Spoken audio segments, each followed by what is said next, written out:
The morning mist hung thick over the waters off Cape Trafalgar on October 21st, 1805. Two mighty fleets faced each other across the swells, their masts rising like ghostly forests through the fog. On one side flew the tricolour of Napoleon's France, alongside the golden banners of Spain. On the other, the white ensign of Britain's Royal Navy snapped defiantly in the Atlantic breeze. What was about to unfold would not merely decide the fate of two fleets. It would shatter an empire's dreams of conquest and forge a legend that would echo through the corridors of naval history for centuries to come. This was the moment Napoleon had been building toward for years. The emperor who had conquered most of Europe, who had brought kings to their knees and redrawn the map of the continent, faced one final obstacle to total domination: Britain. That stubborn island nation that refused to bow, protected by wooden walls and iron discipline. The Grande Armée waited on the shores of France. 160,000 men ready to cross the Channel and bring the war to British soil. All they needed was control of the seas for just 24 hours, just long enough to ferry the invasion force across those narrow waters and plant the Imperial Eagle on English ground. But standing between Napoleon and his ultimate prize was a man whose very name struck fear into the hearts of enemy sailors: Admiral Lord Horatio Nelson, the hero of the Nile, the victor of Copenhagen, a naval genius whose aggressive tactics had revolutionized warfare on the high seas. Nelson understood something that would prove decisive in the coming battle. In this new age of total war unleashed by the French Revolution, half measures meant nothing. Victory was not enough. Only complete annihilation of the enemy would secure the kind of triumph that could alter the course of history. The stage for this epic confrontation had been set years earlier, in the smoke-filled chambers of European courts and the windswept decks of ships scattered across the world's oceans. By 1805, Napoleon Bonaparte stood at the pinnacle of his power. The Corsican artillery officer who had seized control of France during its revolutionary chaos now wore the crown of emperor. His armies had smashed coalition after coalition. Austria, Prussia, Russia, all had felt the sting of French steel. Yet one enemy remained defiant, one power that continued to organize and finance resistance against his continental empire. Britain's position seemed almost hopeless on paper. How could a small island nation stand against the military colossus that Napoleon had forged? The answer lay not on land, but on the endless expanse of the world's oceans. While Napoleon's Grande Armée dominated Europe's battlefields, the Royal Navy controlled the sea lanes that were the arteries of global commerce and communication. British ships blockaded French ports, strangling trade and preventing the movement of troops and supplies. It was a strategic stalemate that frustrated both sides, but one that Napoleon was determined to break. The Emperor's solution was audacious in its simplicity. If he could gain control of the English Channel for just a brief window, his invasion force could cross and bring the war to British soil. The plan required perfect coordination between multiple fleets scattered across European waters. French ships blockaded in Mediterranean ports would break free and sail to the Caribbean, drawing British forces away from home waters. Spanish allies would join the deception, creating confusion about French intentions. Then, when British attention was focused on distant colonies, the combined fleet would return, clear the channel of Royal Navy ships, and escort the invasion barges to English beaches. It was a plan born of desperation as much as genius. Napoleon understood that time was working against him. Another coalition was forming, with Austria and Russia preparing to strike at his eastern borders. He needed to eliminate Britain quickly before facing a war on multiple fronts. The invasion of England, which the French called Operation Sea Lion, represented his last realistic chance to achieve the total victory that had so far eluded him. The man tasked with executing this critical naval strategy was Vice Admiral Pierre-Charles Villeneuve. A competent but cautious officer, Villeneuve carried the weight of France's imperial ambitions on his shoulders. He had witnessed firsthand the devastating effectiveness of Nelson's tactics at the Battle of the Nile, where the British admiral had surprised and destroyed a French fleet anchored in what was thought to be an impregnable position. The memory of that defeat haunted Villeneuve, creating a psychological disadvantage that would prove crucial in the coming confrontation. Villeneuve's fleet was impressive on paper. 33 ships of the line, massive floating fortresses bristling with cannon and carrying thousands of experienced sailors and marines. The combined Franco-Spanish armada represented one of the largest concentrations of naval power ever assembled. Spanish ships like the colossal Santísima Trinidad, with her 4 towering decks of guns, were among the most powerful warships afloat. French vessels carried crews trained in the revolutionary fervor of the new republic, men fighting for liberty, equality, and the glory of their emperor. Yet beneath this imposing facade lay serious weaknesses that would prove fatal when battle was joined. The Franco-Spanish alliance was one of convenience rather than genuine cooperation. Ships from 2 different navies, with different procedures, signals, and traditions, were expected to fight as a unified force under extreme pressure. Language barriers complicated communication during the chaos of battle. Spanish officers, many of whom harbored resentment at being subordinated to French command, lacked the motivation that drove their allies. More critically, the combined fleet suffered from a fundamental lack of sea time. While British ships had spent months actively cruising on blockade duty, drilling their crews and maintaining their vessels in fighting condition, many Franco-Spanish ships had been trapped in port by the very blockades they now sought to break. Crews grew soft and rusty during long periods at anchor. Equipment deteriorated without the constant maintenance that active service demanded. The revolutionary purges that had swept through the French Navy in the 1790s had eliminated many of the service's most experienced officers, replacing them with men whose political reliability mattered more than their professional competence. Against this formidable but flawed armada, Nelson could deploy only 27 ships of the line. The numerical disadvantage was significant, but Nelson's fleet possessed advantages that more than compensated for their smaller numbers. Every British ship was manned by crews hardened through years of blockade duty and active service. Officers and men alike had been tested in the crucible of combat, their skills honed to a razor's edge through constant drilling and real-world experience. The British possessed something even more valuable than experience, however. They had Nelson himself, and with him, a revolutionary approach to naval warfare that would transform the coming battle from a conventional engagement into a masterpiece of tactical innovation. Nelson had spent the weeks before Trafalgar developing what he called the Nelson Touch, a battle plan so radical that it violated every principle of accepted naval doctrine. Traditional naval tactics of the era called for parallel lines of battle, with opposing fleets sailing alongside each other to exchange broadsides. It was a stately, formal type of warfare that minimized risk and rarely resulted in decisive outcomes. Ships that suffered damage could withdraw from the line, and entire fleets could escape relatively intact even after suffering defeat. Such cautious approaches might win battles, but they could not achieve the kind of crushing victory that the strategic situation demanded. Nelson's plan was breathtakingly different. He would divide his fleet into 2 columns and attack perpendicular to the enemy line, effectively crossing the T and creating the chaotic close-quarters melee that he believed would favor British seamanship and gunnery.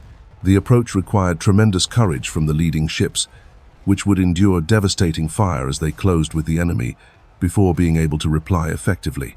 But once the British penetrated the Franco-Spanish line, the formal battle would dissolve into individual ship-to-ship duels, where superior training and morale could prove decisive.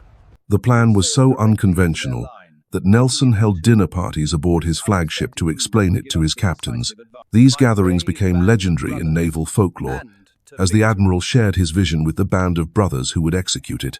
Men like Captain Thomas Hardy, his flag captain and closest friend, and Vice Admiral Cuthbert Collingwood, who would lead the second column, listened as Nelson outlined a battle plan that would either achieve immortal glory or result in catastrophic defeat.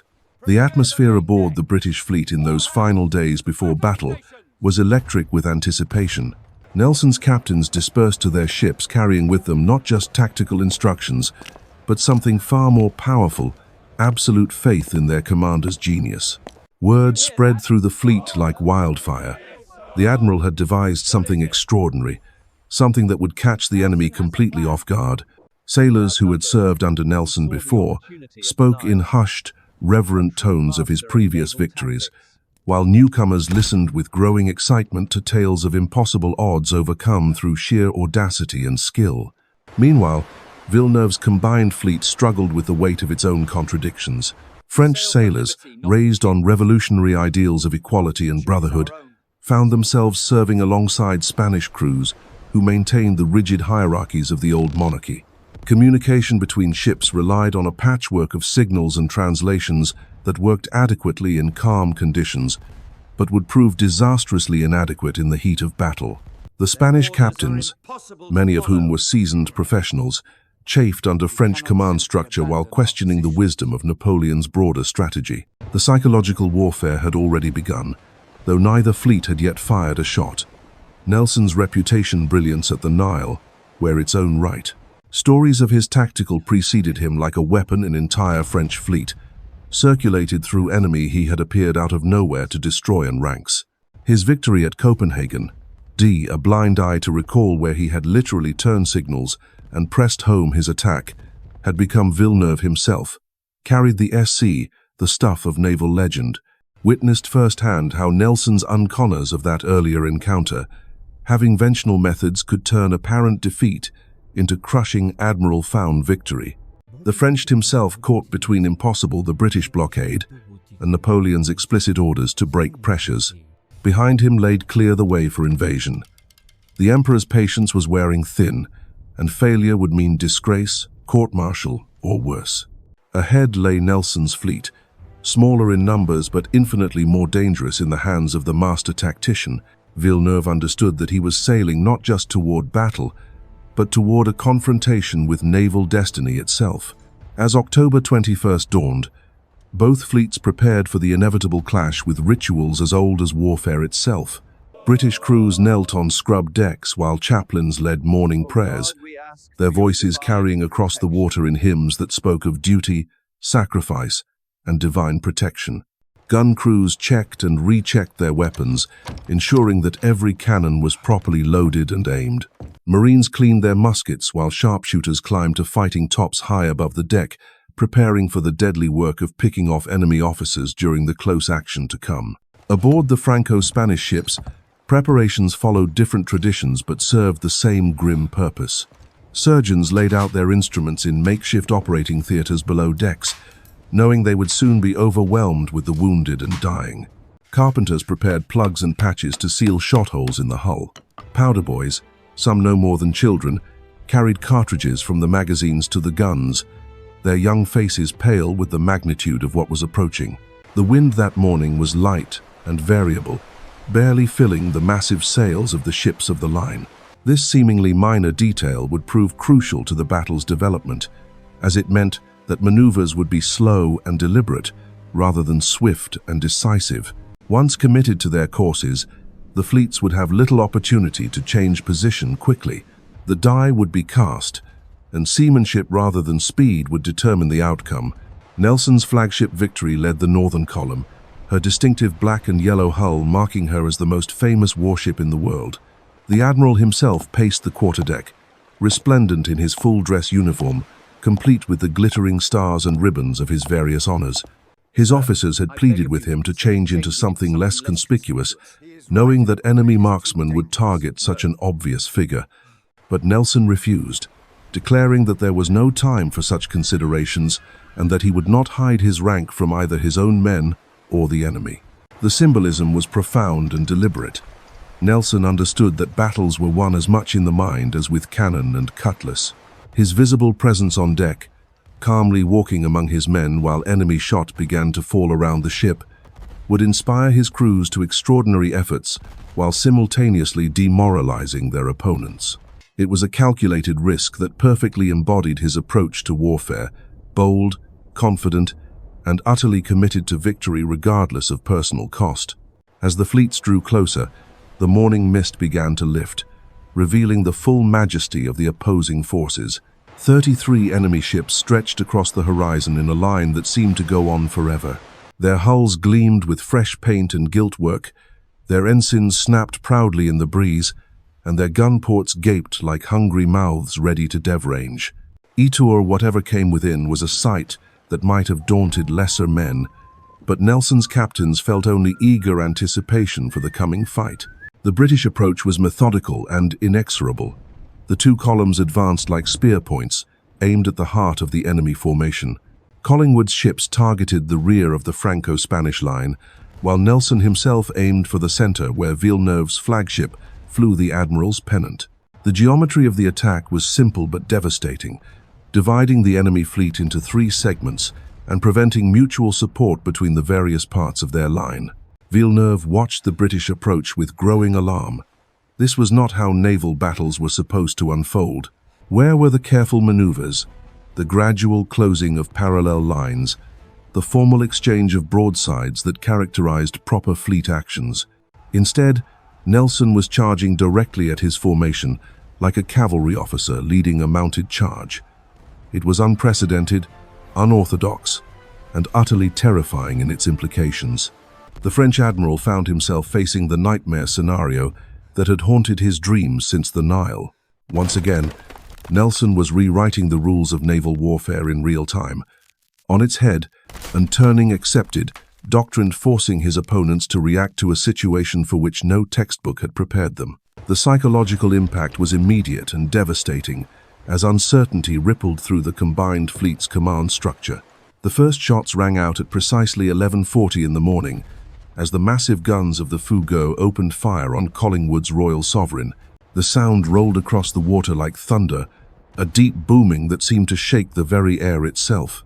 Smoke began to billow from the Spanish ship's gun ports, creating a grey cloud that drifted slowly across the swells.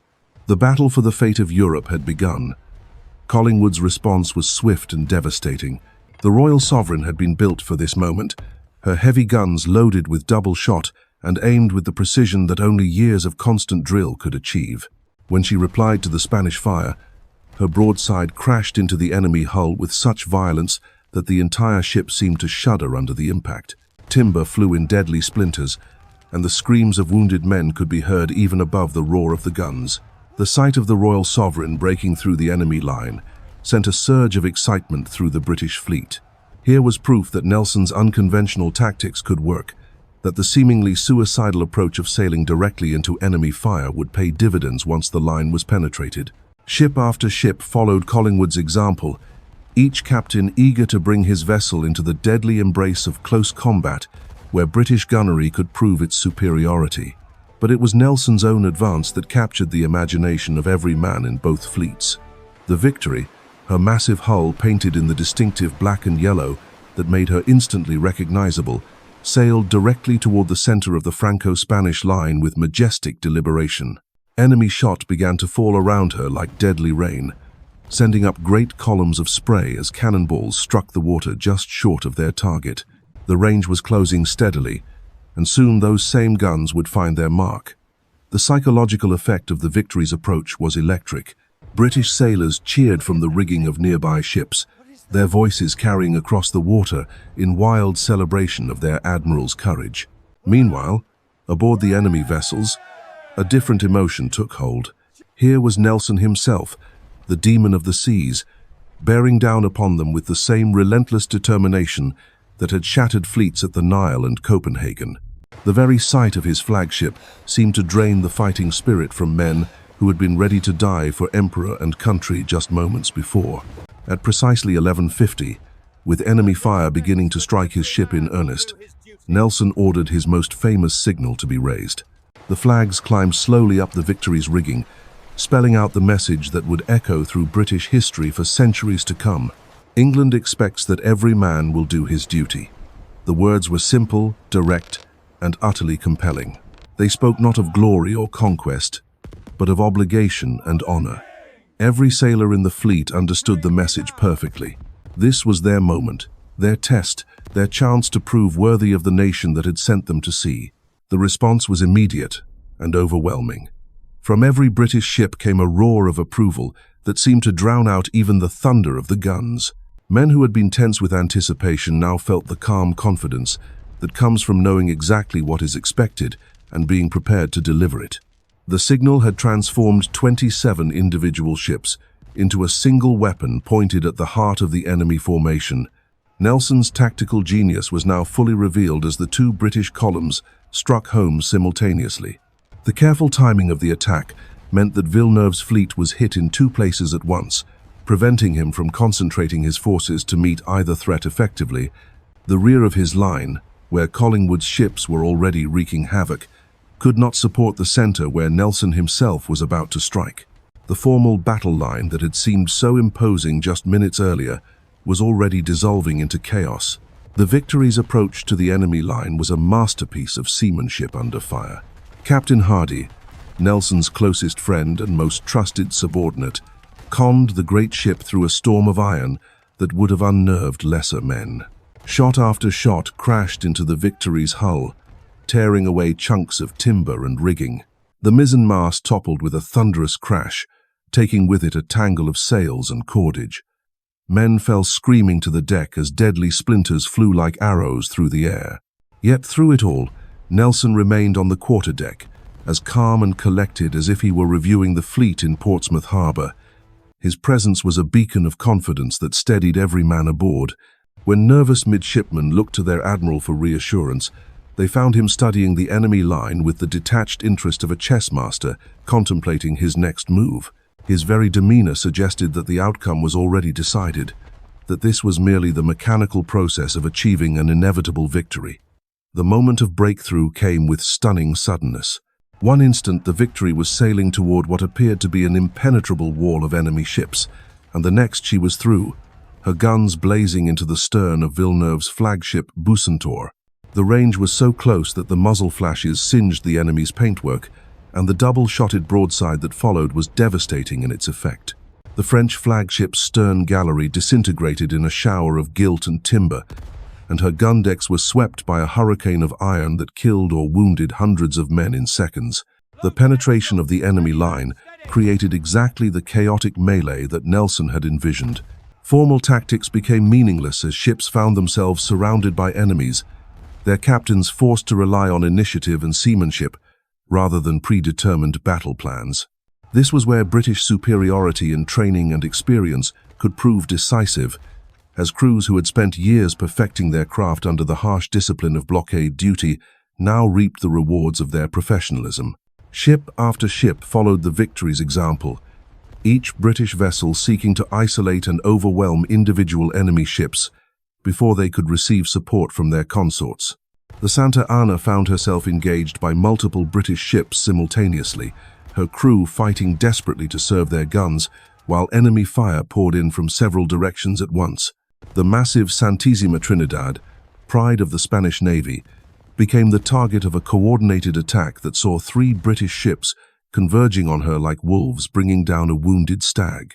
The fighting was brutal beyond description. At ranges so close that opposing crews could see each other's faces, the great guns thundered in a continuous cannonade that seemed to merge into one endless roar. The air filled with smoke so thick that visibility was reduced to mere yards, and captains navigated by the flash of enemy guns and the screams of the wounded. Decks grew slippery with blood, and the stench of gunpowder mixed with the metallic smell of death to create an atmosphere that seemed drawn from the depths of hell itself. Yet it was precisely in these conditions that British superiority became most apparent. Crews who could load and fire their guns by feel alone, who could maintain their rate of fire even when blinded by smoke and deafened by the thunder of battle, now proved their worth. The Royal Navy's emphasis on gunnery drill, on the mechanical repetition of loading and firing until it became second nature, paid dividends as British ships consistently outshot their opponents, even under the most adverse conditions. The French ship Redoutable, trapped between the Victory and the Téméraire, fought with desperate courage against impossible odds. Her crew, inspired by their captain's heroic example, maintained a murderous fire from their fighting tops, even as their main battery was systematically destroyed by British broadsides. It was from the Redoutable's mizzen top that the shot would come that changed the course of the battle in ways no one could have anticipated. French marksmen, hidden in the smoke-wreathed rigging high above the deck, had been systematically targeting British officers since the action began. Their fire was deadly accurate, and already several promising young lieutenants had fallen to their muskets. Now, as the battle reached its climax, they turned their attention to the most prestigious target of all. The British Admiral himself, resplendent in his dress uniform and decorations, paced the Victory's quarterdeck like a man without a care in the world. At 1:30 that afternoon, a musket ball fired from the Redoutable's fighting tops found its mark, striking Nelson in the shoulder and spine as he turned to speak with Captain Hardy. The Admiral fell to the deck, his uniform stained crimson, yet even as life ebbed from his body, he lived to hear the sweetest words any commander could wish for. Victory was complete. 19 enemy ships had struck their colors, Villeneuve was captured, and Napoleon's dreams of invasion lay shattered forever beneath the waters of Trafalgar. Nelson's sacrifice had purchased more than a battle. It had secured a century of British naval supremacy and proven that courage, skill, and tactical brilliance could triumph over any odds. The wooden walls that protected Britain would stand unbroken, and the empire that Nelson died defending would rise to heights the dying admiral could never have imagined.